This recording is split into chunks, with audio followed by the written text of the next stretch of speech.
What is up, everybody, and welcome to the Football Boot Hour with me, James, here on the Boot Wizard channel. My co-host, as always, the Lockhart Boot Blog, Andrew, and our very special guest once again this week, LJ Collects. Thank you for joining us again, LJ. LJ was here last week when we spoke to Sergio from Sakito. So this week we are going to be talking about endorsements, kind of how pro players get their boots and why that's actually changing, why a lot of things are changing in the market right now. As usual, we will discuss what we've been wearing, take your questions in the live chat, and we will also go through what has been released this week after we have spoken about endorsements. So what I want to do first is I want to discuss, considering we spoke about it last week, we obviously want to get into Nike and that kind of stuff. I want to talk about Sakito first and their endorsement method, their endorsement or sponsorship style and how different that is. So LJ, do you want to kind of can you let the people know kind of roughly what the endorsement idea is with Sakito and why that's different and if you think it's a good idea? So in terms of how it's different, they have I guess players that invest, right? So they have a lot of the sort of the known faces. I think the most recent one was DeAndre Yedlin, right? And obviously I think even Tom Bostock, I think Tom Cleverley, and I can't remember who the first one that they mentioned. It was Ashley Westwood. So yeah, players who are I guess it's still at this point quite early invested into the company, being asked then to wear the boots, which is obviously very different to other brands, right? In terms different. of how well it works, I think if from Sakito's perspective, I guess the greatest, it's almost like a two-way endorsement, right? Like the players are endorsing the brand at the same time as the brand are endorsing the players, right? And I guess the greatest endorsement you can give something that you're paying to be a part of is to also use it and to show that you enjoy using it. I think for a brand like Sakito, absolutely it works and makes sense. Whether that's something that other brands could replicate or also do, I don't necessarily know if it would make as much sense for other brands. But anyway, and if we're talking about investment anyway, like the amount that I'm sure the players are in for at Sakito wouldn't be enough for them to it wouldn't really obviously wouldn't move the needle for a Nike or Adidas or a Puma or whoever. So it's definitely something which is unique to like a startup or a smaller brand. But I think it makes a lot of sense. It's very innovative as well, and I guess it's just I think that the players who are kind of in for the brand financially as well as on the other side, it makes sense because they definitely become kind of great, more so advocates for the brand, more so than say like billboards, for want of a better phrase, like how endorsement generally is, right? Yeah, endorsement is generally you just wear the product and you, like you say, you're a billboard, whereas, and you've used exactly the right word in my opinion, is an advocate. These people are now advocates for the brand because their own money has gone into supporting this company because they believe in their mission, and then in return they're obviously supporting it. I suppose sticking with Sakito for a minute, Andrew, LJ is right. This works to a degree, but how scalable do you think this is? Do you think this is a point where, is there a point where Sakito have to stop this and move to a more traditional model of trying to almost buy players for endorsements, or do they stick with what they've got?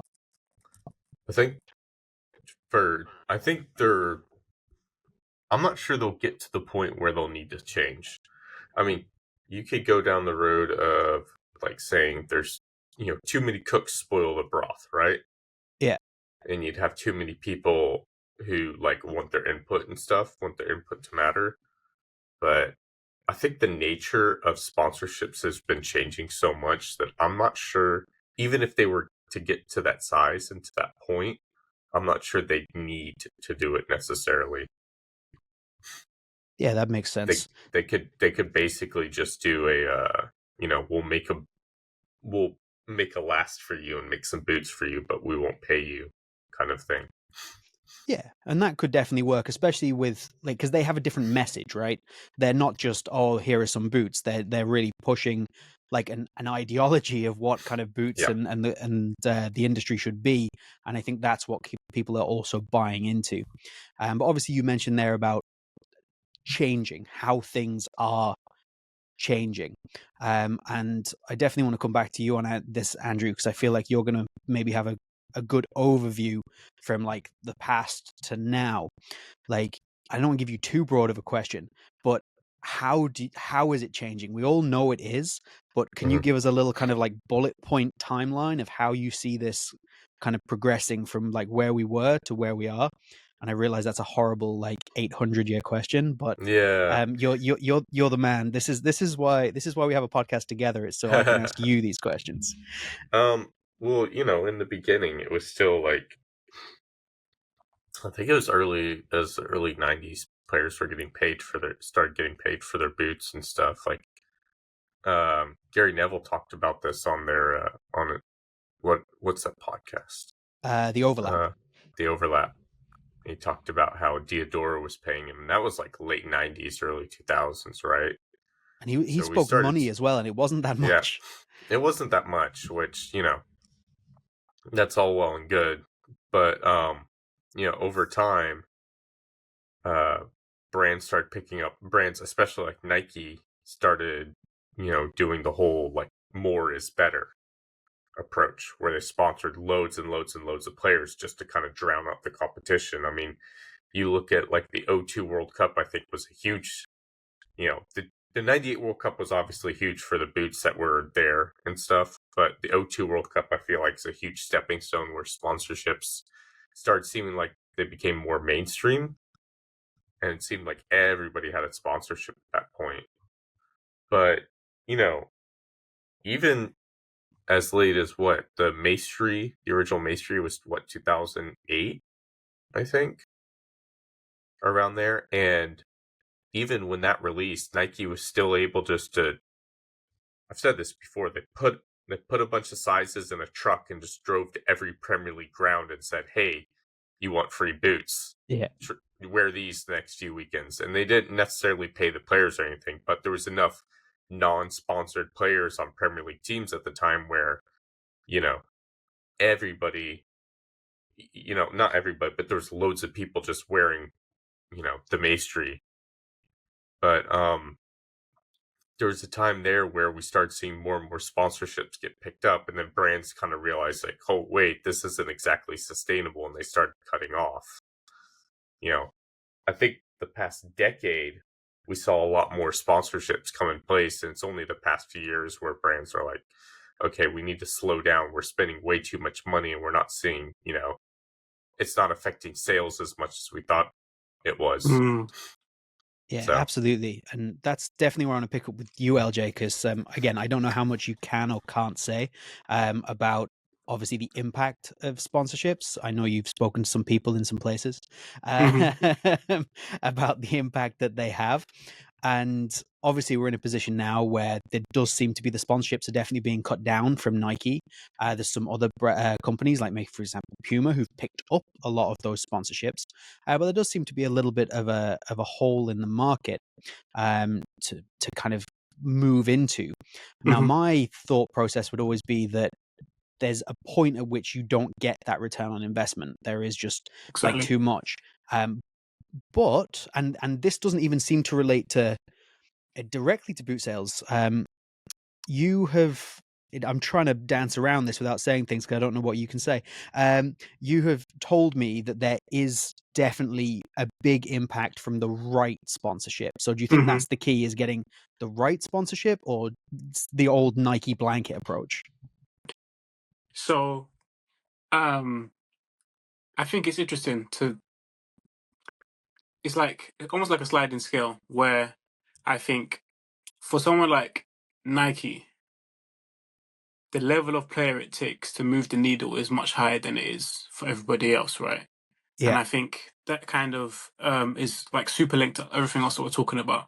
So, like for a company like Nike, if you have Kai Havertz, Kingsley Coman, Rafa Varane, big players, like well known, anyone who knows football or likes football even a little bit knows all of those players. But whether those players sell you more boots as Nike is debatable. Whereas if you are somebody else, if you're say Puma, who now have all of those players, it's perhaps the return on investment is greater.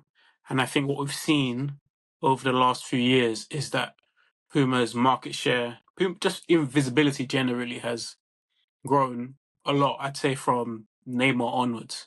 And obviously, it's not just Neymar, it's predominantly Neymar, but they've taken quite a lot of players from other brands. And what I'm hearing is that, what can I even say?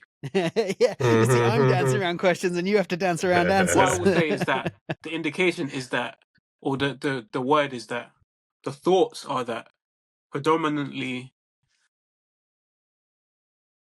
that I'd say increases in market share like that are almost all down to players, right? Because as much as brands will look to innovate and make better products, if we're talking about a 3-4 year span, I think the technology has got to a point where a lot of the advancement is incremental anyway, right? So if you go from having a 5% share to a 10% share in 3 years, it's not because your products have got twice as good, it's going to be something else. And I think endorsement has always had that impact, right? Where it's like, if you think about any of us, right? Or think about anybody, when you speak to people about boots and you show them a pair, it's always going to be about who wore it, right? And who was in it, moments in it, and stuff like that. And I think where Nike are so massive now, and so much, and Nike and Adidas as well are so big, that ROI is kind of like, there's different decisions for them to make anyway, right? Harry Kane's a great example anyway, because for someone like Harry Kane, obviously it's impossible to quantify. I don't necessarily think having Harry Kane would sell Nike many more of the Phantom GX or the whatever he was wearing at the time, right? Whereas I think Harry Kane in a Skechers model as like the the face of it does make a difference. It does obviously make a He big difference. legitimizes Skechers Yeah. as a brand, I think. Yeah. So I think that's the interesting thing now with endorsements, where it's like, I think brands are questioning, big brands are questioning, like that return that they do get from names. And I think Nike are just, I think, going in a different direction in terms of what they think is worth it and what players they want to concentrate on. I think that is a very interesting kind of point and way of looking at it, is that even the biggest players for the biggest brands, they're not going to make the biggest difference. Whereas if you look at those same players with other brands, they can make a massive difference. And Skechers and Kane is a good idea. Now, a good point. Now, I don't know if Kane is actually, I don't know if he's selling them more boots, but he certainly makes them seem like a more legitimate company. And I think my thoughts are that originally that was almost like Nike's kind of plan in the beginning, was if we just put as many boots on as many people as possible, we will become a legitimate kind of force in the eyes of the people. And obviously that all started, it's very convenient that you wore that shirt today, LJ, because that's where it started, wasn't it? It was Nike taking over the Brazil sponsorship. That's like the beginning of their, like, this is our big thing, we are a big deal in football, basically. Now, obviously, we're talking about individuals and what kind of an impact that makes. So, Andrew, coming back to you, do you think that, like, for example, New Balance are doing this the right way? Because they've gone and picked up a lot of young up and coming talent. They've got Endrick at Madrid, they've got Saka.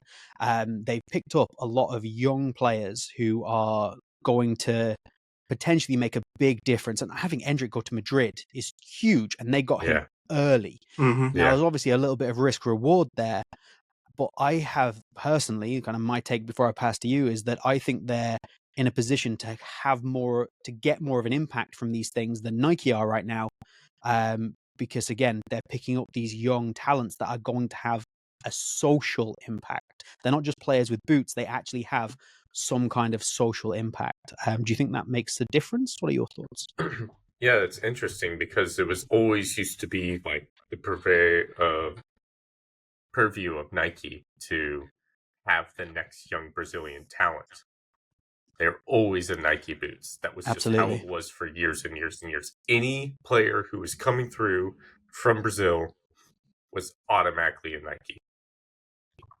And, obviously, like you said, it is an investment, but I think it's worth a gamble to splash money at these, a lot of these guys are still kids because in several years they're going to be huge. And you talked about like off pitch impact.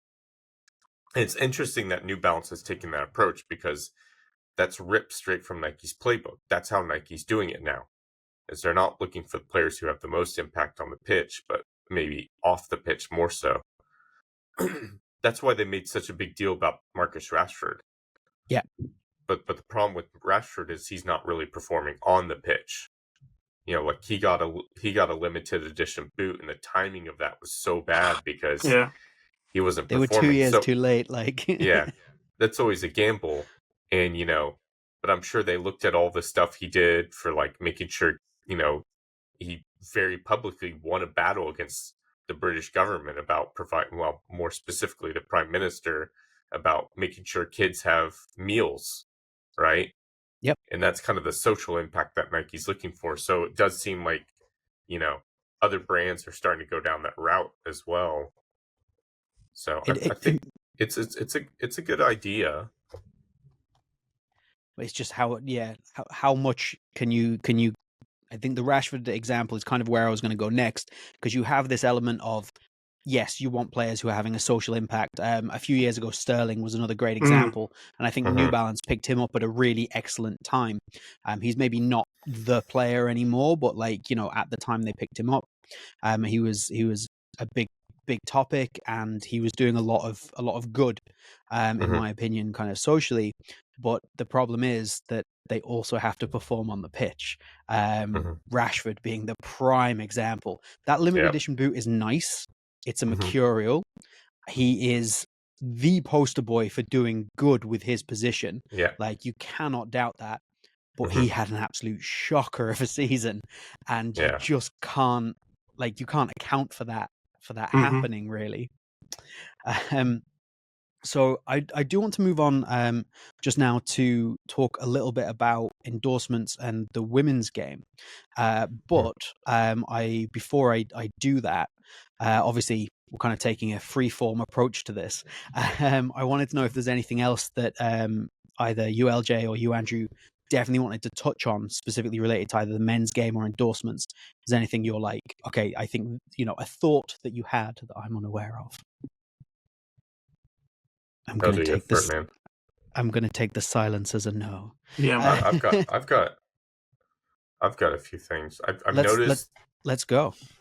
I've noticed that one of the things that a lot of brands are trying to do is you look at national teams, and it is amazing how people downplay how much national teams mean in this day and age, but that's still very much what brands are looking for. So, okay, so let's start with Japan, because I'm really familiar with it. So there has been a rumor for years that at a World Cup, the player wearing number 10 has to be an Adidas sponsored player.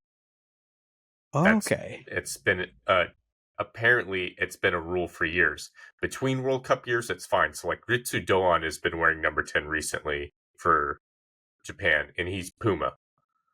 But it seems like Takefusa Kubo, who's at Real Sociedad, will be the next player to naturally wear the number 10 for Japan, and he's sponsored by Adidas. It's always been that kind of like the number 10 will be Adidas. It was Kagawa before then. Even as Honda was at his prime, Nakamura Shinsuke at the 2010 World Cup got given the number 10, even though he didn't barely play at all. Okay. So, and he wore the 10 for years. So people kind of think that's where it started around like 2004, where like Japan's number 10 had to wear Adidas. It was just kind of like, because 10 was such a mythical number. Now, there's no like written proof, but like there's definitely visual proof. Number 10 always seems to be an Adidas player at a World Cup. Just that's how it always crumbles. I'd also like to say, in terms of that, I've noticed that for a lot of brands, getting the national team captain is very important. Okay. You always want to have the national team captain. That's the best, because they will be in so many ads. Their face will be everywhere, and people will naturally, like, okay, this is the country's leader for the national team. People will look to that player automatically, and then of course they'll see what boots they're wearing. And then after that, it's like the spine of the team. What does the striker wear? What does the top midfielder wear? What does the top defender wear? Even to a point, what does the keeper wear? Not necessarily boots, but gloves. Gloves. Yeah. So that's kind of stuck to me. It's like the spine of the team and a few key players. Who are they sponsored by? Like, Interesting. It seems like for a lot of national teams, the starters all have sponsorships. Like, starters come and go, but like, for most national teams, you generally know who's going to play and who won't play. And the players who normally do play, they all seem like they've got sponsorship nailed down. Yeah. Interesting. And especially, like, it's interesting you say about goalkeepers. Actually, we didn't really mention, obviously, gloves. We're primarily talking about boots, but there has been a switch recently, whereas previously, so if you go way back, say like the 90s, you generally had keepers wearing a brand of gloves and a brand of boots. That was kind of two different things. Then we transitioned to brands being able to get keepers to wear the matching gloves and boots. And now that still happens to a degree, but a lot of keepers have recently started to switch out their gloves. So they're getting two different deals. And I'm assuming this is partly down to brands almost being happy to just let kind of keepers go and get different glove deals, like without paying. They don't want to spend the extra money on the glove deal unless it's a really top keeper. So that's an interesting one. And it's interesting you speaking about national teams there and the way that you have certain players wearing certain things and such like that. I always remember that I'm pretty sure, I don't know if it was publicized or not.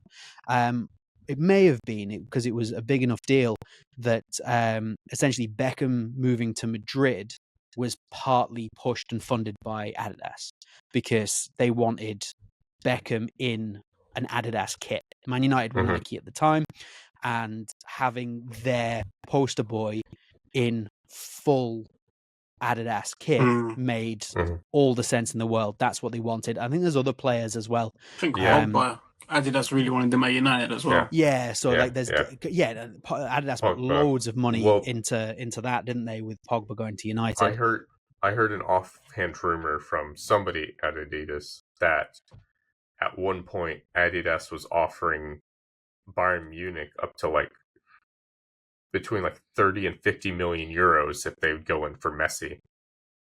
Exactly. Like he couldn't go to Madrid. Yeah. He couldn't go to Madrid, but Bayern made sense. Yeah. So yeah, they basically, apparently, so the rumor goes, is they just told Bayern, we'll help fund the transfer of Messi if you bring him in. Absolutely. Like, makes so much sense. And then you get, because you see why, like, I can't remember exactly the players. Mason Mount was one of them, but there was some Man United images for some, I think it was training gear and things like that. And it's got like the players kind of sat up and lined up. And Mason Mount was one of them. Obviously, Man United being an Adidas club, Mason Mount being a Nike player.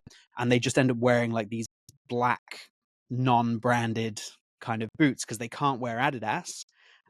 Because they're on a Nike contract and Adidas aren't going to put Nike in their thing. So it's like, well, what do they do? And then so obviously it becomes important to get the key players, exactly like you were saying, the players, the captains and things that are going to be front and center of these things so that they can show off, oh, here is the kit we're showing off.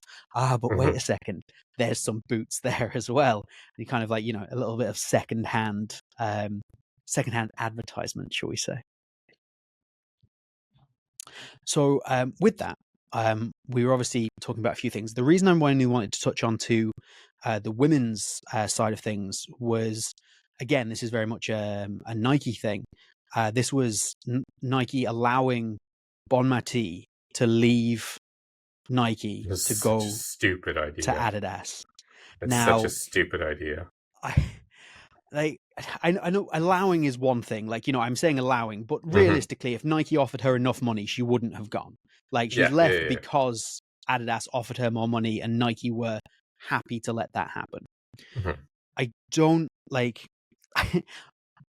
Let's just get your take on this, LJ, just from any perspective. How do you let the two-time back-to-back women's Ballon d'Or winner, or any Ballon d'Or winner at any point back-to-back, go to your biggest rival to wear their boots and let them make a big deal out of it? Like, what can you see any logic to that? Because I can't. Okay, so I guess I'll play devil's advocate. When we say Please do. allow, again, that's Money. Yeah. it's important to discuss what that means, right? Because obviously, by saying allow, you would say that would you say that that means that whatever Adidas were to offer, Nike should match? Yeah, I would. So I would imply, unless Adidas are willing to pay an obscene amount, which by all reports they're not paying a ridiculous sum. Obviously more than what Nike were offering, but it seems to be that Nike were very much looking to maintain or slightly bump the initial contract, and Adidas came in with something that was, much improved from that, off the back of, she's now looking to sign a new deal because she's back-to-back Ballon d'Or. So yeah, like allows probably not the right word, but for me it's like, unless the numbers are stupid, I can't see the logic. Like, at any point, could you imagine Nike, like, I'm going to use the word allow again without like meaning to, but I'm going to have them Nike allowing Ronaldo to go and sign Yes, with Adidas. that is, I guess, what would make allow the correct word to use, right? Yeah. Because that Mm-hmm. example wouldn't happen.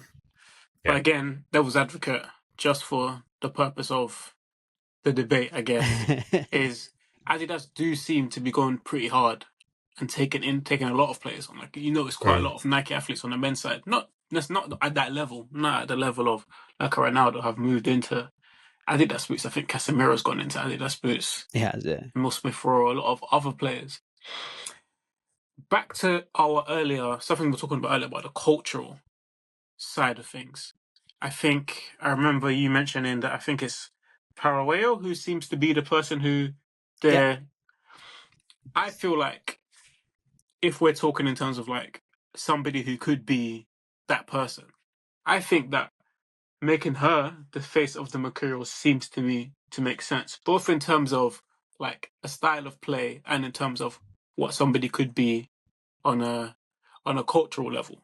In terms of allowing Bonmati to leave, again, the word allowing. Yeah, It's it's hard. like It's it's hard. the The thing first thing that is, comes to mind. Yeah. it's tough. It's tough to justify. It's tough to justify in the sense that, like, if we really want to make the parallel with the men's game, I don't think there would ever be a back-to-back Ballon d'Or winning male player who would switch brands, because whoever their brand is at that point, unless they wore like Lotto or something, or a smaller brand, Yeah, and then somebody could in come and that offer a scenario lot more money. they Yeah. could then offer what that brand can't afford, like Yeah. literally can't afford. Whereas in this instance, I don't think that amount exists, right? So it's hard to understand in that sense.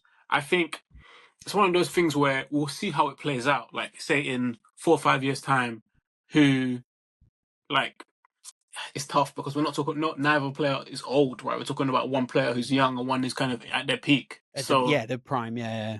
yeah, it's a strange one. It's a strange one, and it's not really a good look for Nike anyway. Really, even in terms of like optics, because then it's like if you can very easily, like we have, make that parallel. Where would they allow?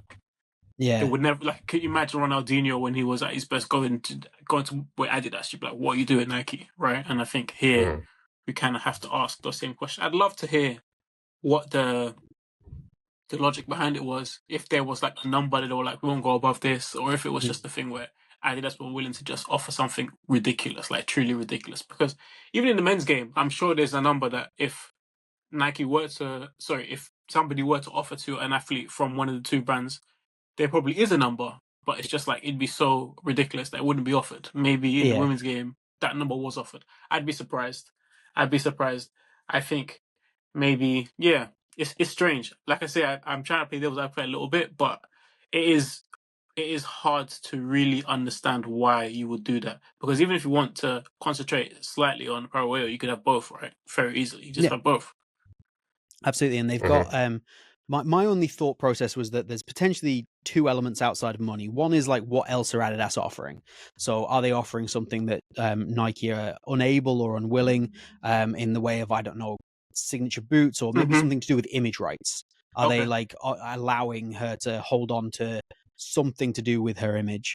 That's kind Mhm. of like one way of looking at it. And then my other thought process is potentially more money related from Nike's point of view. It's exactly what you were saying earlier. Is she moving the needle at all? Like Bon Mati, this is. Like, from an optics point of view, she's very important.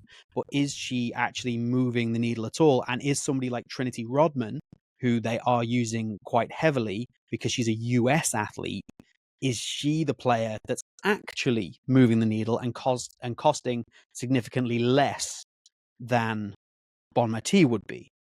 Like, that's my only two, like, kind of devil's advocate justifications. Because Mhm. realistically, I can't actually find the justification. I'm like, she's a 2-time Ballon d'Or winner. You're stupid. Give her all the boots and all the money. But I don't know. Do you have any thoughts on that, Andrew? It's kind of it's baffled me since it happened, and I'm glad we've got time to talk about it on the podcast today. Putting my tinfoil hat on, I'd say Oh, I know please do. I love exactly your why it tinfoil hat. happened. Go on. It's because Nike still does not consider the women's game important enough. They consider certain players important enough, but not the women's game as a whole. Yeah, So, and part of their cost cutting, right? They're still this doing is their true. cost cutting. Yeah, So I reckon it was part of their cost cutting endeavors where they're just like, enough women's players wear our stuff anyways. This is the same on the men's side. Enough men's guys wear our players anyways. They're willing to go out and buy the boots themselves. So, yeah. we don't need to sponsor that many people. We just need a few key players. Okay, but then And on that, sorry, no, go carry on. ahead, go ahead. No, go, go, go, go, go. If they are of that mindset where a few players are important, or like some players are important on the women's side, Mhm. what would make a player important if two Ballon d'Ors wouldn't, right? Because the visibility, like, Europe is getting huge, but I don't think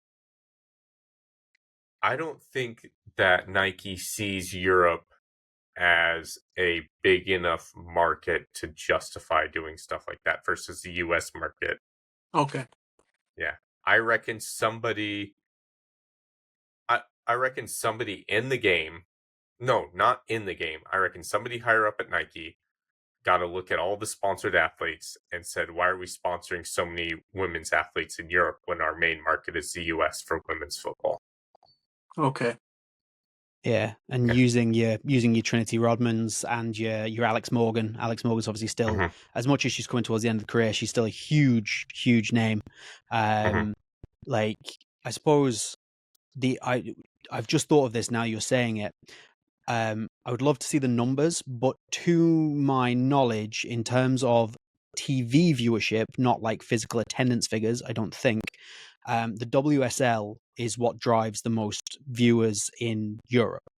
Mhm. Um, and therefore, your viewership in, for example, the Spanish league isn't going to be quite as high, and the most exposure that they're going to get is going to be from international tournaments and from the Champions Mhm. League.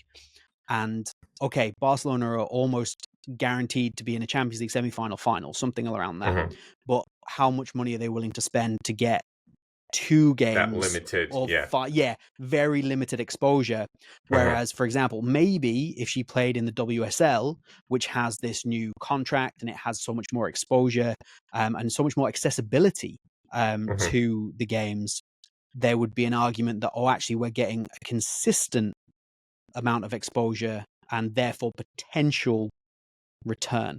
I think we're all Mhm. playing devil's advocate at the moment, but Yeah, yeah, we it's are. I think it's just a very interesting Yeah. thing that happened. Mhm.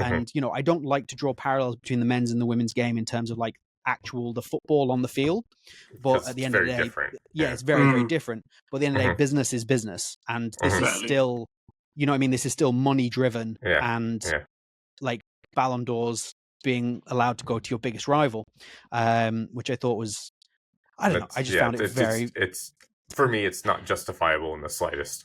yeah, that's where I'm at. I'm like, it doesn't matter what I Yeah. do with it, I can't justify it in my head. Yeah. 'Cause it I just do doesn't need to make point sense. out, this does remind me of a story that, so, this was maybe like 10 years ago now. The US's kit manager for the women's side got approached by one of the players. I don't remember which player. And she'd been wearing Nike and she wanted to get a boot deal. And he helped her get a boot deal with Adidas. And they were in Europe playing some friendlies. And then everybody flew back and his ticket was canceled. And they were like, kind of like, you need to find your own way back. And he called them and they were like, we're reviewing your employment with the team, basically. And they fired him while they're on an international break in Europe. I think they were like in the Netherlands or something. So he had to get his pay for his own ticket back to the States. And the rumors go that there's a few stories about it at the time, but the rumors go that Nike told US Soccer to fire him for recommending a player not wear Nike. And it's like, well, you weren't giving them a boot deal. Like, Yeah. The player specifically sought out. Like, I think this is a huge underrated part of the game for kit managers, because I reckon kit managers are a lot more involved in this stuff because they take care of the players' equipment, right? I think they're a lot more involved in this stuff than we think, and they most definitely have contacts with brands. So I think he was approached. He, just kind of put the word out, and Nike just kind of said, "Well, just keep her in Nike," blah blah blah. And Adidas came in and said, "Yeah, we're willing to, give her some money and some boots. We'll pay for it, yeah. Yeah, we'll, we won't pay much, but we'll pay for it." She's a U.S. national team player. I can't remember who it was, but she was in the team for a long time too. Damn. But yeah, the story goes that, there's no definitive proof. Nike denies it, U.S. Soccer denies it, but it does very much seem like someone up high in the organization was told by Nike to, fire him. This isn't unheard of. Like, there was I remember there was an American college football coach, and his team was celebrating a win, and they're sponsored by Nike, I think. And the kid's son was out celebrating, and he was wearing Under Armour sweater from when the team was sponsored by Under Armour. And he got a call immediately, like, get your kid in some Nike stuff now. God damn. Because it was like on national TV and stuff. So, like, Nike does have history of doing this. So it wouldn't kind of surprise me if, they went ahead and told somebody, like, you need to do this. Yeah. I mean, that's the rumor behind Ronaldo for the 98 World Cup final is, that Nike pressured Brazil to start him, even though he wasn't in the right mental state to do so. Yeah. So, like, I do think brands probably have a more direct, very direct influence than we're willing to give them credit for. But yeah, and I think the fact that they wield their power like that is kind of scary. I think there's definitely examples, very, very, very solid examples of brands being like, "No, you're wearing this boot," like on a slightly smaller scale, that obviously less extreme than what you're saying. But there's very much examples of brands being like, "No, you wear this boot. Like, this is the one that we're going to make you wear, and this is what's happening." Obviously, Neymar being a good example with the hypervenom, which was a disaster. Yeah. Like, what do you remember of that, LJ? Like with the hypervenoms, or like any other kind of weird ones? Was it Hypervenom 2? Hypervenom 2s, yeah. They ended up disguising them. Disguised as a vapor. And then obviously eventually he goes back into the vapors afterwards. But it's like, it's interesting what you talk about in terms of like brands and the power that they can wield. But it's like, in the end, it's money, you know what I mean? Like, we're keeping the lights on, so we could decide what's on the show. It's interesting as well because it's like, even on smaller examples, I think there was the Son interview with Unisport where he was talking about going through their 50s and talking about ones he didn't like and stuff. And when he wore like a Messi pair, and Oh he kind of yeah, and he kind yeah, of Yeah, he asked had to Adidas go if he could buy it wear it. himself Yeah, he went to go and buy it because himself. Adidas wouldn't give him a pair.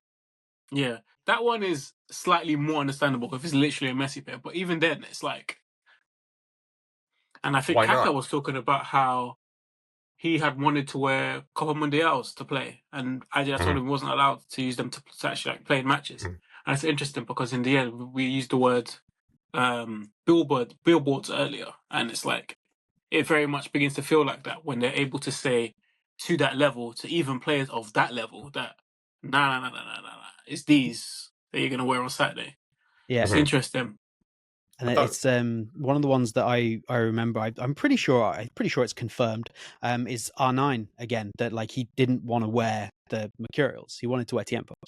yeah. And like they like I think he said that at some point, like that was kind of like how he felt. But obviously he was the big name, and Mhm, Nike were very much like you will be yeah. wearing these. And so obviously players can turn that down, of course they can. Mhm. But the amount of money that's thrown around, I suppose it's hard to do so.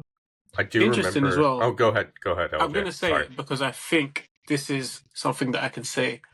I kind of I asked a question about Neymar Hmm, because obviously for me the best Neymar signature pair has been the King, the first one.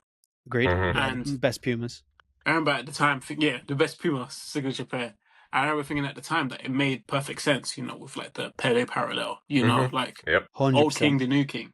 And at the time thinking, oh, maybe that's what he wears. But obviously Yeah, he's yeah. changed into the future. And I think he really did, like, by all accounts, very much love the King, especially Mhm, when, like, he himself, obviously, it's not difficult for him to see those parallels. But then it's like, when you're talking about a boot that has relatively compared to what he wears now, the future sells so little for Puma mhm, and has so much less kind of visibility for them.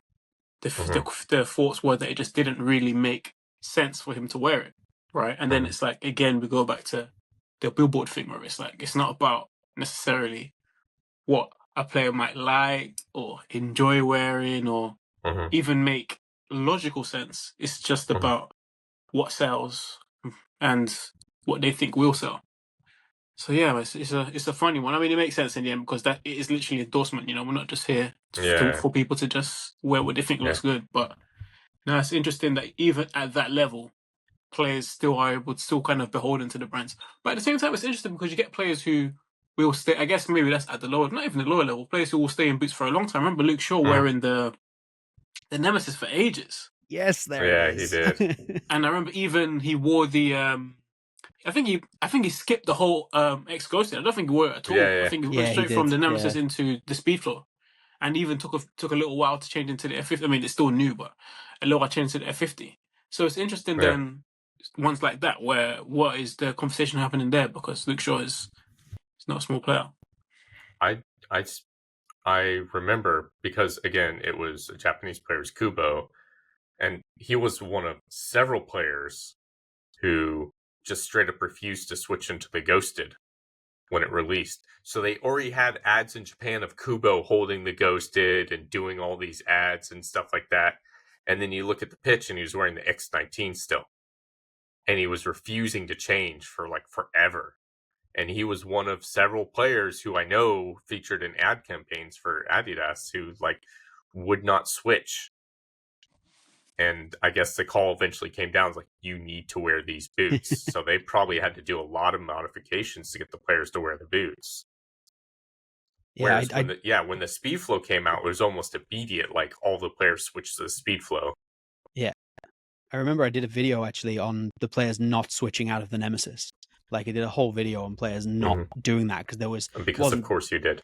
well, because of course I did. But like there was two reasons for that. One, because it was a Nemesis video, and the Hmm. other being of this whole like it wasn't just like your Luke Shaws. There was a whole raft of players Hmm. that was still wearing Nemesis. the Yeah. Nemesis, and there was a lot of players that had switched out of the X line into the Nemesis as well. So Hmm. like instead of going into the X Ghost and things, they kind of switched out into wearing the Nemesis Mhm. instead, so that they were kind of wearing like a current boot, but not one that was the X, because they didn't want to wear the Ghosted, which I think is an interesting thing to have happened. Sure, interesting. Yeah, not a massive indictment about how uncomfortable the upper VX was. Yeah. Or how like the edge of it just kind of could cut into your heel. Yeah. Like that was Sub brings up a good point in the chat. He said Nike almost took legal action against Kevin. I guess this is Kevin Prince Boateng for wearing Ronaldo's signature a day before its release. I saw a short about that. Yeah. Yeah. Like I think he went and did he go and buy it or something? I Yeah, can't remember. I think so, yeah. I think he managed to buy them and wore them, and it was only Ronaldinho that was supposed to wear them. Yeah, And Kevin Prince Boateng's rocking around in a pair. I think it's interesting. For a while there was a few years there where when the first like Adidas Messi boot came out, where they called it the Messi. Yeah. It was him and several young players who were supposed to wear like his hand-picked, obviously not Messi's hand-picked, but his hand-picked players were going to wear his boots. Like, these are the future superstars you should look out for. And I don't even remember who it was, like who they were, because I think most of them just went on to have middling careers. Like, they made him pick an MLS youngster, and it was just like, that was really weird. Yeah, it was a similar idea when they did this launched the Dream Speed, right? Like it's like all of these players are like wearing Ronaldo's boots, and they were like, but they didn't really pick younger players. They kind of just picked like a group of players, and they ended up with like obviously like Fernandez, and they still do it now, but there was such a good opportunity there to actually get like this kind of cool stable of players together, that just didn't work. It was the same when I think they did do it with what was that kind of grey purple nonsense that they released recently? That was kind of younger players. Rising Diamond or whatever? Rising Gem. Rising Gem. There you go. That was kind of like the younger players, and then they had the same. They used to do the same with the Blackout, the Academy Pack, right? That used to be like the young up and coming players, but that seems to have died off. So where I'm at right now is the question, I suppose, was how do pro players get their boots? So if we just pass to LJ and then to Andrew immediately afterwards for any insight that you have on how pro players, because this is something that I think generally people would be interested to know. We've spoken a lot about endorsements, but kind of how pro players at different levels would kind of get their boots. And then once we've done that, we will move on to what we've been wearing this week and such like. So if you have anything to add on how a pro player would potentially get their boots, let's throw it in there. LJ? I can't claim to be an expert, but from what I've read and what I've heard, it's very much like it's like tiered, right? So like at the very top, you have people like for Nike, like an Mbappe or like a Vinny Jr., where it's like you're paid big money to wear the boots. You are especially for Mbappe, you are potentially going to get signature pairs, and you're going to be at the front of billboards. But then if we're talking about the levels below, it's like less money, less central in advertising campaigns, and not signature pairs. And then if you go like to say a tier below again, you get to players where it is just simply like a rep will come around a couple times a season and be like, these are the boots you're gonna wear them. And like I think even one above that, I guess, would be players who have like the opportunity a couple of times a season to like go into like some kind of a Nike store and just kind of pick up bits that they want. So those would be, I think, that'd be above the one I just mentioned. But again, yeah, it's a bit tiered like that. From what I know anyway, like I say, this is not an area that I would claim to have any level of like great insight, but it seems a bit like that. And I think the most common one our players here is just like a Nike rep comes in and says, here's the latest Phantom GX in the colorway that you're going to wear on the pitch, and then they'll get some pairs like that. Yeah. I definitely have heard something similar, seen some similar stuff too. I would say, yeah, it's very much like that. You'd see like players in their haul videos and stuff, like especially college athletes in the US, they do a lot of haul videos. and the amount of stuff they get is nuts. So like, but it's so much cheaper for the brands to go and say like, oh, you've got $1,000 to spend, when really it's costing the brands way less than that. So that's so much easier. And so many people like getting free stuff anyways. They kind of forget the fact like, hey, you're not actually giving me money. You're just giving me product. Yeah. So yeah, there's even like, heck, even at Derby County, like Lewis Sibley, who's now gone on to Oxford, which is still weird.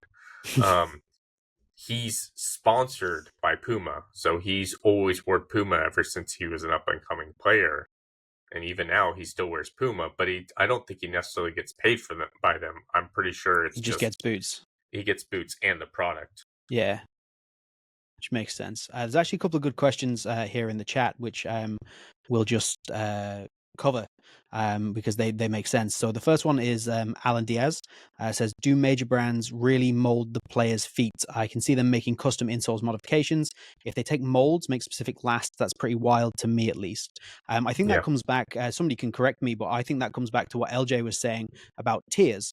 There are tiers of players, and there are some players at the top level that are absolutely getting full custom molds of their feet 100%.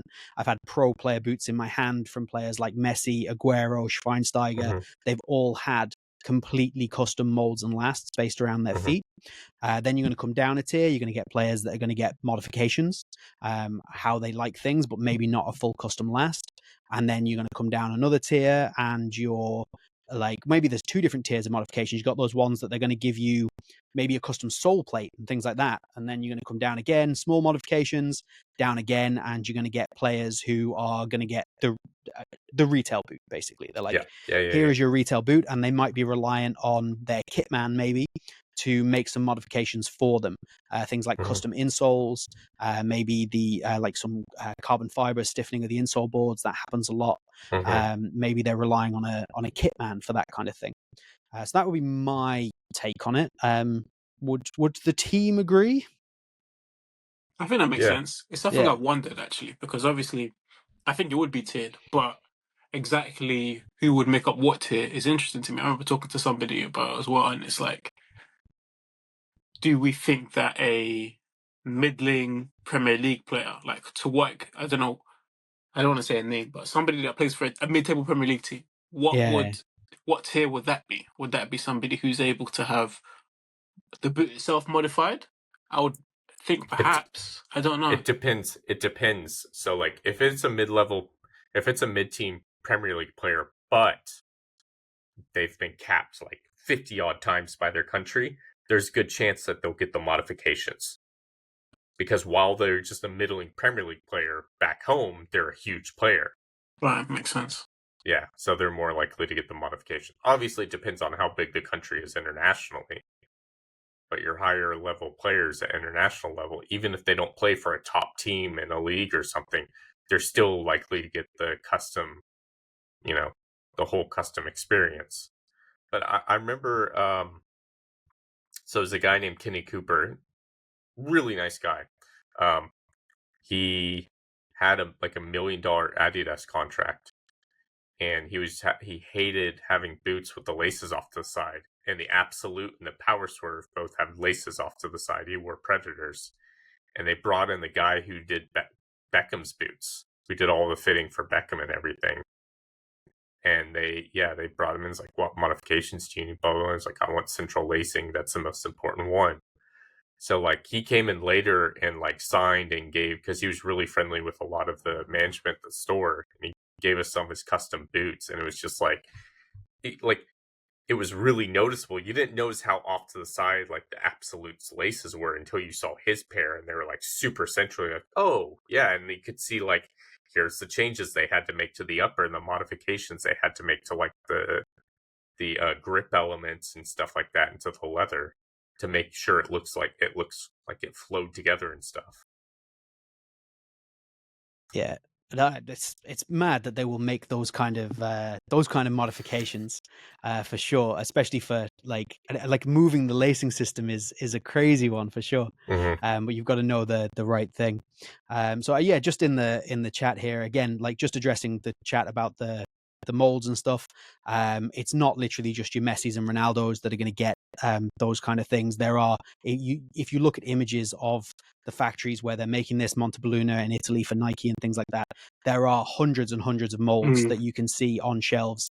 It's happening. Like, you do have to be a top end player, or like a very valuable player, as Andrew was explaining there, but it does happen with a lot of players. It's probably not quite as exclusive as you're thinking. And Lucas Botto there, would there be consequences if a player wears another brand that's not theirs? For example, Messi wears Nike. Yeah, that would be his madness. contract Like, would be cut immediately. It's yeah, fines. Yeah. huge fines. There would probably be lawsuits. Like, that would be madness. Like, that would go crazy.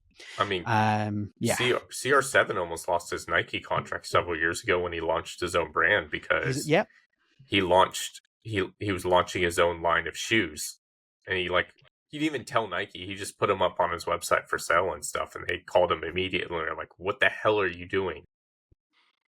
Yeah, all like, footwear. what are you thinking? Any and all footwear has to be Nike. Yeah, absolutely crazy. But yeah, like, I think we kind of wrap up the conversation on the endorsements there. If there's any more questions, do put them in the chat, and we'll move on to what has been released this week, which I think makes perfect sense. So the first thing to talk about is the Kane Skechers SKX, and it's perfect timing because Justin has just entered the chat. So welcome, Justin. So these are, obviously, there was only 36 pairs, which is madness. All gold with black.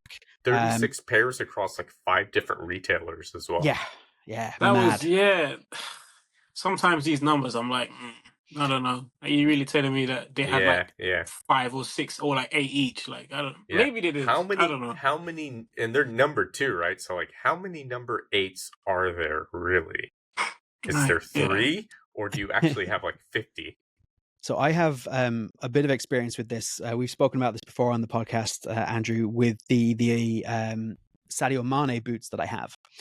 So I have a pair of Sadio Mane boots that are pair number 1 of, I think it's like 250 something.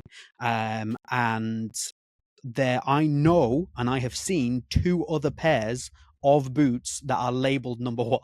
So there are 3 number 1 pairs. Now, the reason for that is because they were used for photo shoots and things like that. So there was a number 1 that was sold. There was a number 1 that was used for a specific photo shoot, which is the pair I have. And then there's another number 1 that I think went to Mbappe himself for a different photo shoot. And then there was the pair that he wore.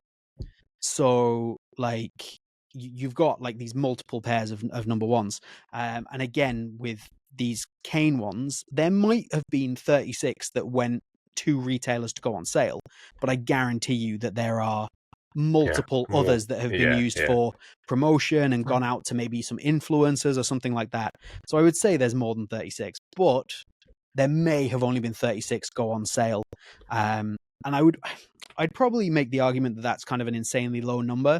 But that kind of only applies, I think, if it was maybe a Nike, Puma, like Adidas boot.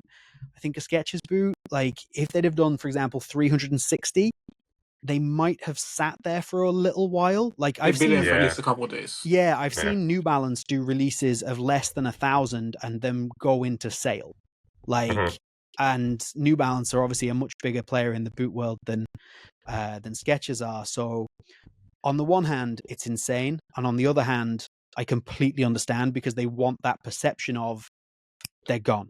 You don't want these special edition gold Kane boots sitting on a shelf going on to Unisport discount.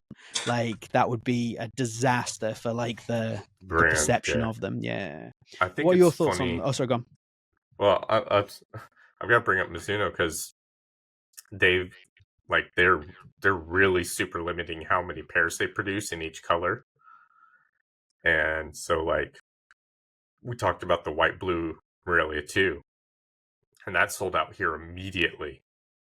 Like, there's a few places where there's a few pairs lying around and stuff, but like at pretty much every major online retailer and in store, they're gone immediately.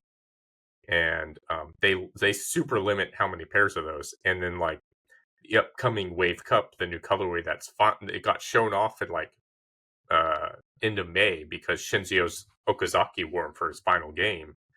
Right. And then they said, like, okay, pre-orders are going up. They're coming out in September. We're only making 400 pairs. Mm. Jesus. And yeah. Only Fight, 400. fight. I kind of Yeah, wanted those as basically. well. LJ's Yeah. like, God damn it. I missed out on the pre-orders here. So I was trying to get multiple pairs for several people, and every place I went to, as soon as I clicked through, like, and when I finally was trying to track down my pair, like, I missed out on everything. Like, I had them in cart, was checking out, and then it gave me an error. And I was like, okay, this awesome. was the one where you had multiple windows open, wasn't it? And like one didn't load, and by the time you got to the next one, it was I managed to get a pair. The retailer for Mizuno in Singapore has released theirs early, so I got a pair from there thanks to the guys at Boot Hype for that, and Jay.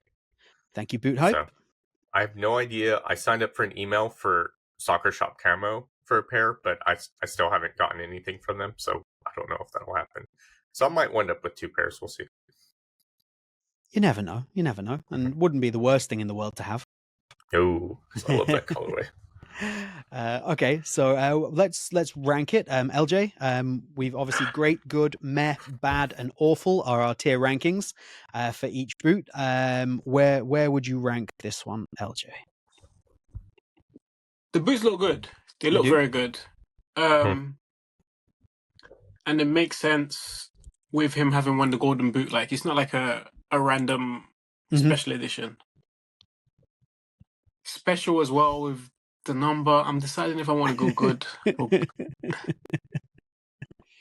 It's one of those ones where it was never one I was going to buy. Yep. So I feel like that kind of limits it. Can I call it great if I was never really even like tempted to buy it, even when I saw them? I'll say good. They're good. That's a fair assessment. Andrew? Yeah, I agree there. Yeah, me too. I agree. Good. I think they look nice, but I actually think the limited number, being so limited, does hold them back a little bit.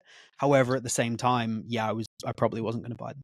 I like Justin's like, it's crazy how the Skechers designer who made this cane boot are also the exact same ones who gave him the Hypervenom Phantom 3 ones that look exactly the same. Exactly the same. Yeah. And also the designers that designed the GT. Which looks very much the same. Yeah. I do actually want to try the new SKX, like the updated one. I've heard that there is a decent difference between the old one and the new one, like this 1.5 that they've called it. But again, I think I'm waiting for those to drop into sale. Okay, let's move on to the other drop of the week, which is the Puma Ultra Carbon in this kind of black, red, grey colorway, which is interesting. LJ, thoughts? Okay, so boot looks good. Okay, again. LJ's got thoughts. Again, boot looks good.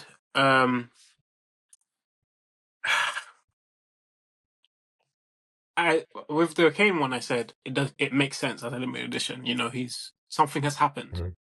With this, it feels a little bit random, to be honest. I'm not sure I understand.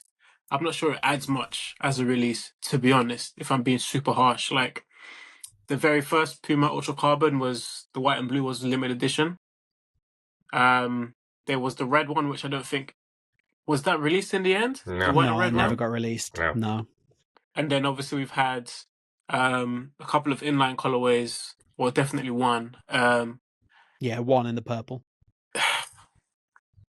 I don't know, especially when it's not even a part of like a pack. Yeah. I think I'm gonna go meh. I don't know. It just felt like I don't know. I don't really understand it. You know what I mean? Especially it's like what do they call it? The speed edition or something. Like it's already a speed boot. You know, like, what does that really mean? And you already released a Formula One inspired pack. Like, we're not even pack. Like, I think not even the purple ones. I think were Formula One inspired, weren't they? But the original one would have this big Formula One tie-in, like the Patronus tie-in and stuff. But because then in the end, like, okay, I can't claim to have. Maybe if I read more into it, like, what is the story? You know, I don't think it doesn't feel like there's much of a story. Yeah, I agree. Andrew? Yeah, it's one of those boots, like, it kind of tells the story on the boot itself. Like, it's got lots of little details. I love the look of the boots. I want to try and pick those up as the ones I review. I reckon they wanted to call it like the F1 edition, but they don't want to pay the licensing. Yeah. To have to use F1's name. But yeah, I agree. The timing is so weird. Like, this should have been the like release that tells this whole story and everything like that. If this had been like the release, you'd be like, oh, this makes sense. Like, okay, here's where Puma's going. Here's the inspiration. Here's all the tech written on the shoe and different parts of the shoe and stuff. And instead, it's like, bleh. And they've done this. They've done this recently. Like, they did this like last year with like the Future or something, right? Where like they released several colorways of the new Future, and they said, okay, here's the the limited edition one. Yeah. When really, like, they're not doing what Adidas had been doing with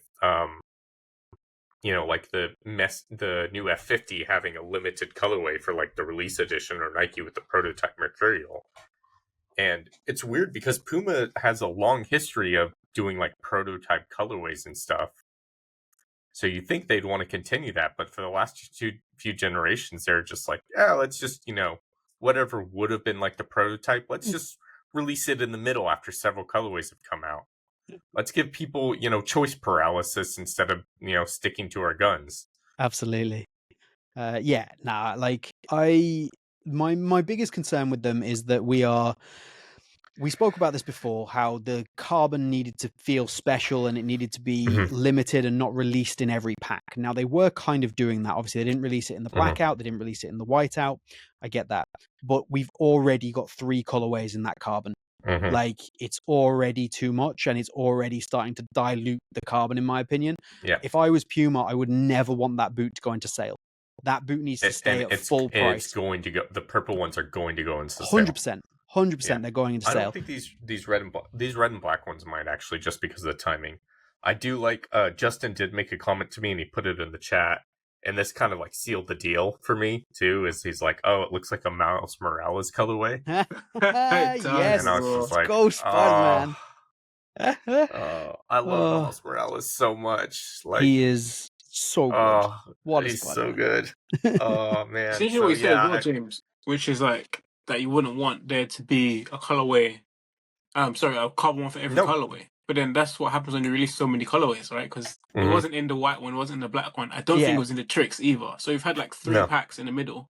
Yeah. And then now it seems like there's loads, but it's only because there's already been like 6 There's been so many. Like, yeah. But the problem is that, like, so for example, there's 3 carbon colorways, but there's actually only 4 non-carbon colorways.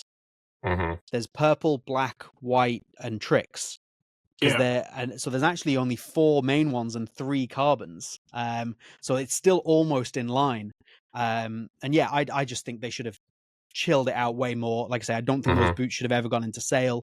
I think they needed to feel more special and to get people to really hook into them being special. And I think they're already starting to burst their own bubble with these carbons. I do, Justin, I think it's only the carbon. I do like the idea of just doing, like, maybe make one inline colorway, like, that matches with the rest of the packs, but when you do something crazy like this, just give it its own colorways. Yeah. So it's not only got a unique identity, it's got unique colorways. Well, I get that, but this one needed to drop in, like, December. Oh, yeah, absolutely. Yeah. For this sure. Need to drop way earlier. Like, this is what we're cooking up. Blah blah blah. Absolutely. But, so Marco there says he loves the Puma Future, but some of my teammates dislike the new Future because the power tape is too tight. I kind of agree on that. I don't like the power tape across the top of the boot. You guys convinced me. I'm selling mine. I love the looks of it so much. But the boot, not the Japan ones, not the Great Wave ones. So cool. But I was just totally lost my train of thought. Oh, sorry. Good for me. Good. Good. Yeah. Good as well for me because it looks cool enough. LJ? I feel like I'm being harsh now. I said meh already. Sorry, I forgot about that. I'll stick with that. It's okay. It's 2 goods and a mess, so we'll go with the majority. But Okay, let's move on to kind of what have we been wearing this week, or reviewing, or had in our bag, or what have we picked up. And yeah, let's kick off with LJ. What's going on this week? What have you picked up, or what have you been wearing? So I wore the laceless Predator, the OG colorway last time I Nice. played, which I think this might be controversial. That's the only colorway where I prefer the laceless to the tongue version. Okay. The reason for that being with that kind of OG-ish colorway, but the thing I don't like about it is the vault. Whereas obviously on the laceless, there's not much because there's no tongue for it to be on. Yeah. So it looks Yeah. more like OG Predator colorway to me. I wore them on 4G. I think the studs are probably a little bit too long, so I it would wasn't agree. Yeah. perfect. But it is a boot that I like, to be honest. I like the direction they've taken it in. It feels it's not a speed boot. It's much more speedy than the other ones. You know, it's like Mhm. if you look at like even if you look at it compared to the latest accuracy, it's like night and day. To be Yeah. honest. Yeah, that's So true. no, I do like them. That's what I wore most recently. Pickups. I don't think I've bought anything very recently. No recent pickups. There's a few boots that I would like to go on sale. When they go on sale, might be Absolutely. snapping. Yeah, They're me. checking the sales, like setting up Yeah. the alerts. Andrew, what's obviously we are still awaiting the F50 comparison review. Yeah. So these have been How are on we getting feet. on? I'm gonna try and write it today. I have so many things to do. It's ridiculous, but I'm gonna try and get this written today or tomorrow and get that out. I mean, everybody kind of knows the answer, but it still needs to be written. One, because it's just nice to have it in writing, and two, I need to justify my purchase of these. So Yeah, Yeah. for sure. This is why we all have channels and pages. It's only justification. I think we spoke to each other Honestly, about this that's what last it week. is. We spoke about this last week Yeah. off camera after the podcast, that like essentially we all have Instagrams and YouTube pages and podcasts just to justify this habit in one way or another. I did Oh actually dear. review. I forgot to. I did a review for the laceless tequila, I saw that. which Yeah. yeah, I do Oh. think. That's right. That's right. I think it's. Can I say that? Honestly, I don't think there's a better laceless boot, to be honest, around right now that I could Yeah, think that of. seems to kind of be the Not one that I prefer consensus to for wear that anyway, tequila. because it's just like the lockdown, the way it hugged. It just doesn't. It just does. Other boots just don't do it as well, to be Yeah. honest. Yeah, no, I would agree. I don't think there's I haven't really played in the laceless tequila, the current one. I played in the previous gen, but yeah, I don't think there's much out there from laceless boot point of view that is better than that at all. I would agree for sure. Just a quick look into the chat here. So he says, I think the studs on the Puma Future are too long. Hell yes, they are, especially if you're trying to use them on AG. I will get onto that in a second because I did some reviews recently. Also, when y'all sell your old boots, do you sell them for cheaper than purchased? Yes, because we've used them, so we kind of have to. Yes. We don't really have much of a choice. So what have I been wearing this week? So I've actually done a lot this week for many different reviews that are coming out. I have a video coming on stud patterns, which is where my Puma Future rant will be placed. So it's on all different stud patterns. We discussed this last week. So that's coming very soon. My Vapor 16 review is also complete and will be coming very soon. I'm on a roll at the moment. And then this week, what I've actually been wearing is a few different things because I found some time. So where do I start? So I wore these again, the old Nice. DS Lights. That's another review that is basically done. I wore these for I actually ended up with two pairs of these. But anyway, I wore these for a good amount of time and they are significantly better than the previous generation. I think, again, I've recorded the review for this, and I think at the end I say that they're a good, solid boot, and that's kind of how I feel about them. They haven't blown me away in any way, but they don't do a lot wrong. They're not a leather replacement in any way, though. So, yeah, they're an interesting one. I would definitely wear them. The interesting one is here. So I've been rocking these for a little bit. Oh, nice. So this is the Puma King Pro, which is the first takedown model.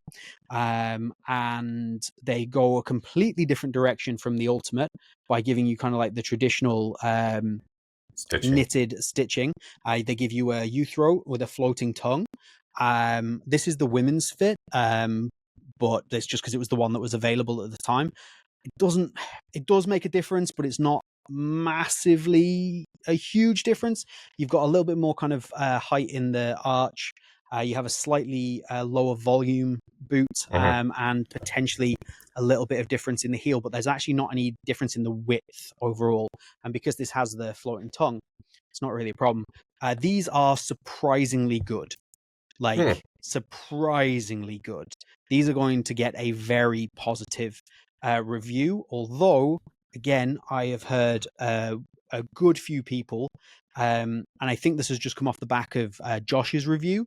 So I haven't seen Josh's review, but a few people have mentioned it, and that he's also said these are very good.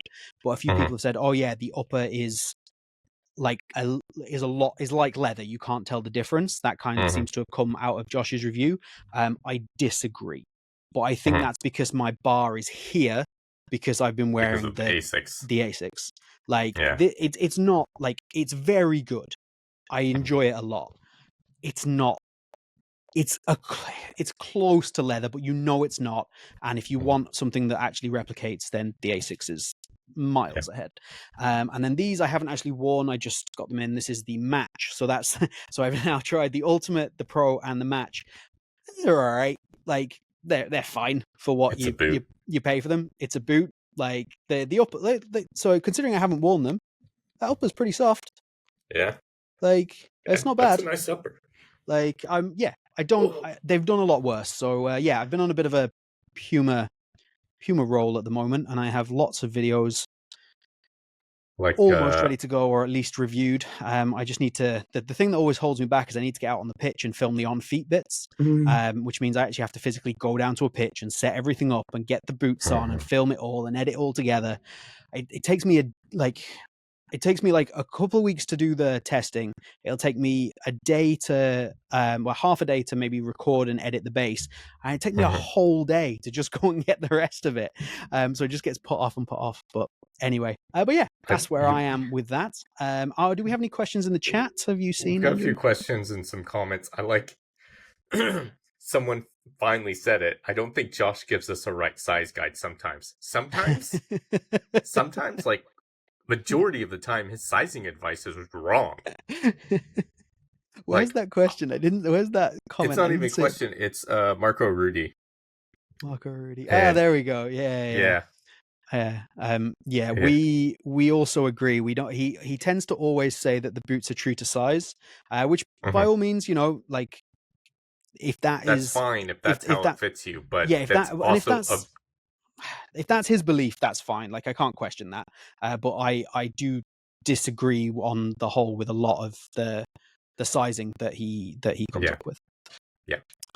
There was a question here about if we preferred the F50, the Messi F50, the Morelia Neo 4, or the Alpha. Oh. And for me, I mean, I know for you, you've only tried the Alpha because you won't wear leather. Correct. For me, it's Neo 4 Alpha and then the Messi F50. LJ, have you tried them? I've not tried the Alpha. Morelia Neo 4, I think, above the Messi F50 for me. But I do need to get around to trying the Alpha. Yeah, you do. And then it's really good. For me, it would be Alpha, then Messi F50. So yeah, I haven't tried the Neo 4, but that Alpha is the Messi F50 and the Alpha are very different boots. They are. So it makes it hard to just do a direct comparison. But if you're asking me, like, what's the better kind of objective boot, it's the Alpha. But I do really love the upper on that Messi. Yeah, the Messi is F50 something different. is amazing. It's an amazing boot. It's weird to kind of include the Neo 4 in that because, like, Noah put up a post recently, like, saying, like, are these some of the best speed boots on the market? And it's like, I don't necessarily quantify them as a speed boot, even though that's how Mizuno started when they first came out, they said this is our speed boot. Yeah. But like it's very much just of an all-rounder boot. So, and then somebody was also saying like Tracker was saying like the studs on the Neo give me better traction than the regular Morelia. That's because they're designed to be like that. Yeah. Yeah, Yeah. Mizuno did a lot of testing for stud shape and stuff, and to get more traction, go for the Neo. That seems fair. That seems fair. Here we go. Where are we at? I do have a question that I want to cover that Substance Football or Substance Football, if I pronounce it correctly now, asked us in the chat. Now you guys haven't seen this because I haven't told you it, but the question is, and it kind of relates to what we were talking about earlier a little bit. I thought it was a great question. Why do you think we've not seen a subdivision in football like Nike have with Air Jordan? I thought that was an interesting thing to take. A great LJ, question. I yeah, spoke with LJ, someone what a are you bit about thinking? this the other day actually as well. Interesting debate. And kind of what I was saying is like, I feel like, and this debate can go on for hours and go into things that aren't even related to football, because I feel like what happens with Nike and Jordan and what has what's continuing to happen, I don't think it's possible to replicate. I don't think it can happen again. And I think part of that is celebrity culture. I feel like celebrity culture is in a place now where I feel like unanimously loved celebrities or like revered celebrities is much less of a thing than it So was rare. before. Yeah. It's so rare. Yeah. So even if you have somebody like, let's say, a CR7, who is probably the most remarkable, most famous footballer in the world, I think if a subdivision of his boots were, if of his image rights, his likeness was to be allowed to, because obviously he was on the sporting kit that time as well. But I don't know if your lady who's going out to buy a bag, who doesn't know anything about football, and recognizes a bag that says CR7 and knows that it's linked to this person, I don't know if that person is going to buy it in the same way that you might just see somebody with a Jordan backpack who has never watched a game of basketball and never intends to. I think also the fact that Jordan and Nike grew together, right? His involvement with them is, I mean, you can watch Air or just read about it. Like they have a lot to thank him for anyway, right? So I think the way that the two grew together isn't something that can happen for another Nike subdivision, right?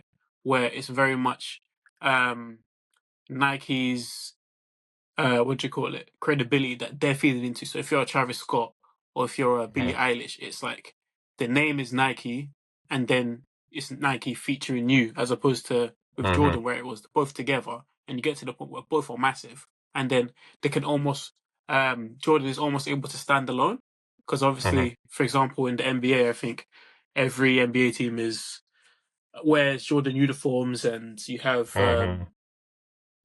so many players that wear Jordan, and it's just like, I just don't. It's tough. I think in terms of human beings, there are very few who are more sort of like who have been more kind of culturally relevant as Michael Jordan has been. And I just don't know if there are any players who have that same level. Again, Ronaldo is the closest, but even given Ronaldo was the closest, the fact that maybe some of you might disagree, I don't think he's even at a level where you could put his name or his face on anything and it would sell, says that I don't think it's possible to replicate, because I don't know if you're going to get somebody who's bigger than Cristiano in football. So I know for a fact that Nike had talked internally about making Ronaldo into Jordan. And the longest time, because the Air Jordan logo is iconic. And they've been trying for years and years and years to come up with CR7. I mean, the Beckham logo for Adidas was fairly iconic. They didn't take it in the same direction, but I think Beckham is another person who could possibly gone that route more so than Ronaldo. But like, if you look at what Nike has been doing with the Sporting Lisbon kits, and they've like one had the giant 7 on it as an homage, and this year I think they've got like a Ronaldo logo. it said like CR7, and Yeah. some of them have got like his pose when he celebrates. And so I reckon they're trying to bed that in, or like it's a test case to see how well this goes. But I don't think Ronaldo has a big dick energy that Michael Jordan has.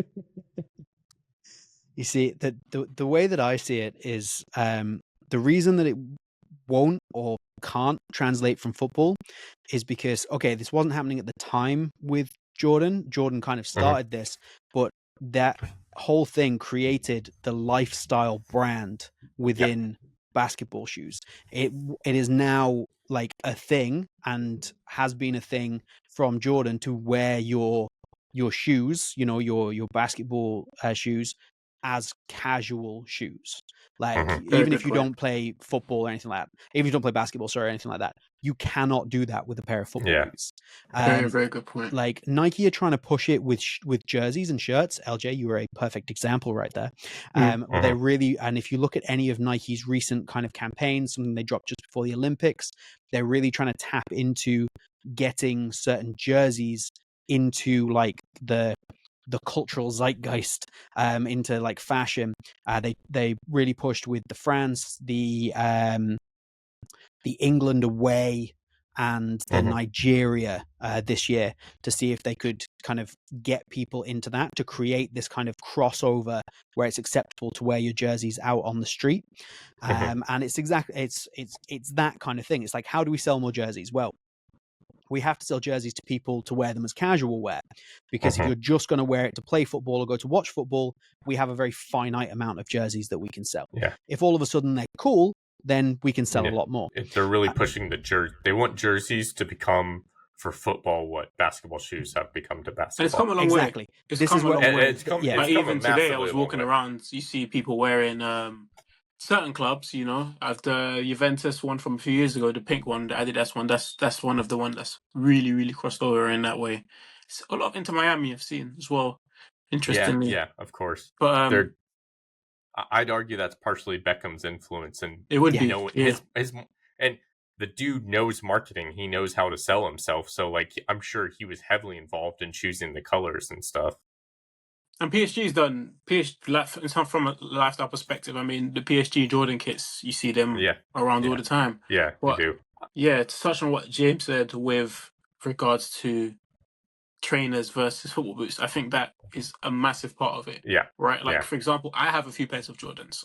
Ask me about basketball, but with boots, it's just, you can't do that. You can't, because it's like guys who want to be back in the 80s and the 90s wanted to be like MJ, could wear his shoes, and then even now, like, people don't really wear, if you're talking about any of like the retro Jordans, like 1 through the 1s, 2s, 3s, no, people don't wear them to play basketball. They're not good basketball shoes. They're not comfortable. Yeah. They just wear them to wear around.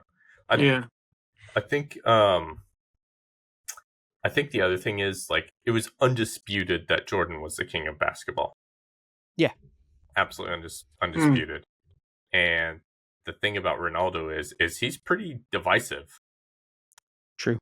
Yeah, like, true. And he had to battle with Messi, which I think Messi's above him easily. So, you're never going to get the same kind of dominance.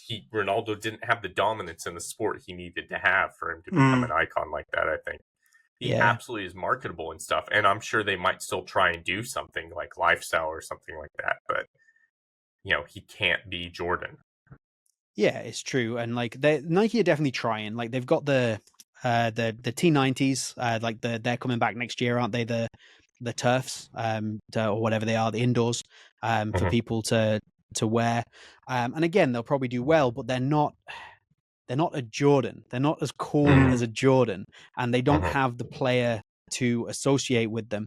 I've literally just looked at the chat there and seen that somebody is saying that they think that kind of Messi would be the guy over Ronaldo. I absolutely disagree. So. It could never be Messi. It could never be. Messi's not marketable. Exactly. He's just good at football. Like, Messi.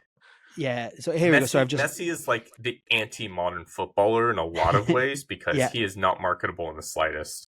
Yeah, so Messi is the closest to Jordan in football. Adidas did poor with Messi, and Nike did amazing with Jordan. I disagree. I think that Ronaldo is your Because in the end, with closest to Jordan, Jordan in football terms. it's not just about being a good player or the best player. It's personality. That's what it is. Yeah, It's yeah. personality. Messi does not have that personality at all. Absolutely. I think. Sorry, go on. No. Oh, if you're continuing, please. There's a few more Oh things yeah, I I was want going to. to say. I think Justin said I think the Sue stance logo will be the new Jumpman logo in football. I think that's why the T. Oh, there you go. He said the T90 is coming back strictly as a lifestyle shoe. See again, like I see that. I definitely see they're trying to do that. I genuinely don't think that that Ronaldo logo is going to work. Personally, obviously Justin is big Ronaldo fan, and I'm sure a lot of people think that. But yeah, I don't think that it works, and especially not I to don't think it anywhere can. near the level of Jordan.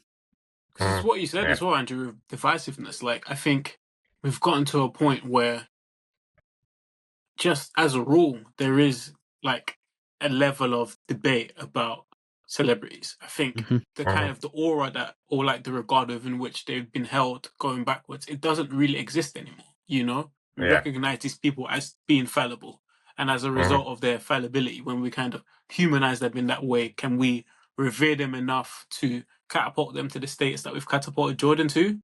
I don't think that's possible. I am clipping that because that was the most eloquent way of putting that. That was a that was really phenomenal good. take. Yeah, I love that. I just don't think it's possible anymore. So kind of going back to some things. Will Adler sign Ronaldo? If Adler had the chance to sign Ronaldo, I would tell them to absolutely not do it. I cannot stand. I'm a Ronaldo hater. I cannot stand him as a player. He's an amazing player. Don't get me wrong. Records speak for themselves. But I can't stand him as a player. I can't stand him as a person, especially. I can't stand his attitude. Like I've heard like lots of things about how he's really good about giving to charity. He doesn't have tattoos to make sure he can always donate blood, things like that. That's great. But by all accounts and everything I've heard about him, the guy is an absolute dickhead. So, sorry, Justin. And then same person. Trackers like, is he wearing a Derby County jersey? I am. I'm a massive Derby fan. Huge Derby fan. I just, again, back to the Messi Ronaldo thing. We don't want to get too caught into it, but again, Messi brings money anywhere he goes, made Beckham a billionaire. Sorry. Beckham was a billionaire before Messi. And I think while he brings money, he is not marketable. He worked in the States because he's a big fish in essentially a small pond. Yeah, I don't, like I say, I still don't think, for me, I think Messi is the better footballer if we're talking about who's the GOAT or whatever. But yeah, I don't see Messi as the marketable in name. the game. Even now in the game, I don't think any player can touch the level of marketability that Ronaldo has. No, absolutely not. Absolutely not. I agree. There's going to be, even though he's in Saudi Arabia, he's still very visible, and like there will be a massive gap in the game once he does finally retire. Agreed. Just knowing that he's still playing, it's pretty big, I think. But once he retires, there will be a huge power vacuum in terms of marketability and stuff. Absolutely agree with that. Like, it's like he's come like the only other person that I see that is more marketable than him, or I've thought of as being more marketable, Justin's is Beckham. bailing. Can't listen to this blasphemy anymore. Sorry, Justin. We love you, Justin. Chris says full player body logos are really hit and miss. The Jordan logo works, Beckham's logo worked, Lampard's didn't, and I don't think a Sue would too. Lampard had one. I forgot about that. Exactly. I couldn't even remember. Forgot about it. Is probably yeah. But Lampard's another person who, like, he's pretty divisive as a person. Like he speaks very well and stuff, but he's like, he was a rich kid. He was a rich kid who's really good at football. He's well educated. He votes Tory. He's like the antithesis of a, the kind of like Ronaldo, for all of his faults, he has a super inspirational story. He made it through massive hard work. And obviously there's talent there, but he works hard. And he had a horrible childhood. But like someone like Lampard, it's like look at how the media treats Lampard. He has failed as a manager so many times, and yet they're always willing to give him time and attention, and It's because he's English. asking for sign bites. Yeah, it's because he's a white English dude. Yeah. What was I going to say? I have completely forgotten. It's Oh, gone. John Terry can go to hell. Thank God John Terry got no logo. John Terry can go to hell. Oh, I was going to say Mbappe. Sorry. So I was going to say that this should have worked with Mbappe because Mbappe has that inspirational story. Like he has that kind of coming from He does. like a harder background in France. He has the talent. He has the ability. He has the exposure. And it should He does have worked. the off-pitch work as Yeah, well.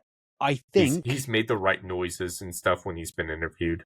I just think that I think he shot himself in the foot with the whole PSG debacle when his contract came up last time. I think that did more damage to his image and reputation than people would care to realize. At that time, he'd agree, like he needed to go to Madrid then, because I think people dislike this. Obviously people always throw the money, like, oh, you've got so much money, etc. And therefore people dislike it when players make decisions that are based on money. They want players to make decisions based on like heart and trophies and things like this, and they would have been happy enough for him to go to Madrid then with like, okay, he's going to Madrid to win he trophies. Would have gone with PSG's blessing as well at that point. Nothing, it would have been, whereas like deciding to stay, take this huge amount of money, be in this like power struggle with Messi and Neymar, and like I just think that I think that damaged his reputation a lot more than like say him and other people might care to admit, to the point where I think that he will now struggle to get closer to Ronaldo. He was never gonna, I don't think, ever reach the Ronaldo level, but he's gonna struggle to get closer because of that. Ronaldo didn't really start damaging his image in the eyes of a lot of people until later in his career. Last couple of years, really. He was very smart onwards. and very like media trained, and then it all kind of started going downhill later. Whereas Mbappe is still kind of towards his prime, and I think he's still going to have that level of like being tarnished that's going to make him struggle to fill that gap. I think a similar thing happened with, go ahead, LJ. With Neymar, LJ, go ahead. Right? Because obviously the last 10, 15 years, I think aside from Ronaldo, Neymar's probably been the most remarkable player. With the Hypervenom is one of the best loved boot back for people of a certain age, and it more or less is Neymar. And with Neymar moving from that move from Barca to PSG and all of the drama that came with it, I think is what was in a business, from a business perspective, like forgetting about football, I think his reputation has took a massive hit there. And it's funny, people talk about almost like a pre and a post Barca with Messi, with Neymar all of the time, when unpopular opinion, that first year or two at PSG is the best version of Messi, of Neymar, sorry. That's when he played his best football.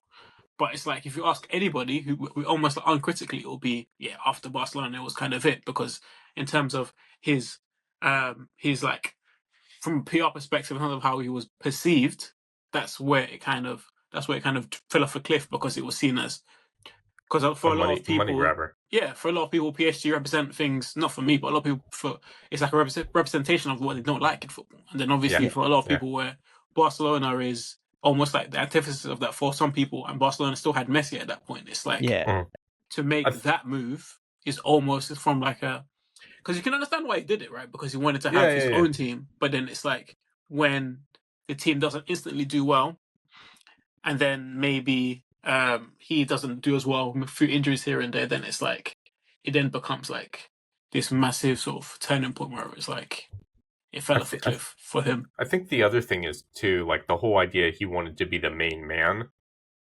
Like he could have made not a stand, but he could have been like, oh, I don't care about being the main man. I love playing with Messi and Suarez. I just love being part of this team. But no, he made it very obvious that he wanted to be the main man, and he said he felt like he wasn't getting enough credit at Barcelona. And it became very clear then, like, oh, he's not, he's super talented. He's the natural heir to Ronaldinho, but he doesn't love the game the way Ronaldinho does. Yeah. The thing is, though, he was He's right, though. I think, in the sense that I don't know if Neymar wins a Ballon d'Or at Barcelona, because obviously, what Messi left a few years ago. I think if he'd stayed at the same time as Messi had, I don't see him winning a Ballon d'Or at the same time as no, being there with him. It wouldn't have happened. So, No. in no, the sense of, it was a calculated risk that just went wrong. I think that's the way I look yeah. at it. Yeah, I I don't. think the other thing too, like Neymar and Mbappe too, more so for Mbappe, is like they're almost born in the wrong time. Absolutely. Like at this point, I'm sure Mbappe fully expected Messi and Ronaldo to be both gone. Like when Mbappe was coming through and like people started realizing like, oh, this kid is the next superstar. You know, there was a lot of talk like, oh, he's going to win like this many Ballon d'Ors by the time he's 28 or something. He's 25 now and still hasn't won one. Yeah. Mm. And now you've got players like Bellingham and Vinny coming through, and you know Yamal has appeared, and Endrick is coming through, and you've got the next generation already pushing him. So like, it would honestly not surprise me if Mbappe I think he'll still win a Ballon d'Or, but it wouldn't surprise me if he wins like one and that's it. It's just Ronaldo and Messi have been too dominant for too long, Yeah. and they finally kind of buggered off to smaller leagues so other players can be dominant, but they're still around. The Yeah, focus is on them so much, so where like yeah. Mbappe never got to be the main man. Yeah, Yeah, they that's need what to for Neymar retire as to well, help right? him. Like Mhm. Messi and Ronaldo were there for all of Neymar. Neymar's 32 now, right? Mhm. They were Mhm. around playing very well for the whole of his career. Yeah, exactly. So that's is way off football boots topic, but yeah. Yeah, but I was before we just wrap up, I would say as well that maybe there's a possibility to kind of address the main question as well, that we're looking at the age that we're in of social media and kind of immediate Mhm. gratification. This is Mhm. also having that impact on not being able to generate these things, because like players are so open now that it's difficult for them to have an aura about them, that they're like untouchable, because there is access to everything. Mhm. So that has an impact. And then people are very much, I think they have less patience, less time, and you have that kind of instant gratification of social media. So you need to, so you expect and demand that from players, and the players maybe don't Mhm. get the time to also build that. Like, people forget that, Jordan didn't win every year. You know what I mean? Mhm. You're allowed to Mhm. Yeah. lose, Yeah. and But I don't it's think, I personally, like, in terms of celebrity culture in general, I don't think it's completely gone away. Look at how not people look completely. at Keanu Reeves. It hasn't gone. It's just evolved, right? It's just evolved. Yeah, Yeah, It's just but yeah, changed but massively. like Where it's like, Keanu Reeves is almost always around, right? And he's beloved by. I've never heard a bad word spoken against the man yeah, the nicest man in in the terms world, of apparently. a person. Yeah. So like I still think there's a chance for this to happen in football, but yeah, I do think social media has changed the game, Mhm. basically. I agree. Okay, let's just address this one last element before we I think wrap up. Tracker here, this is for you, Andrew. Would like to say, still can't believe he's got a Derby jersey on.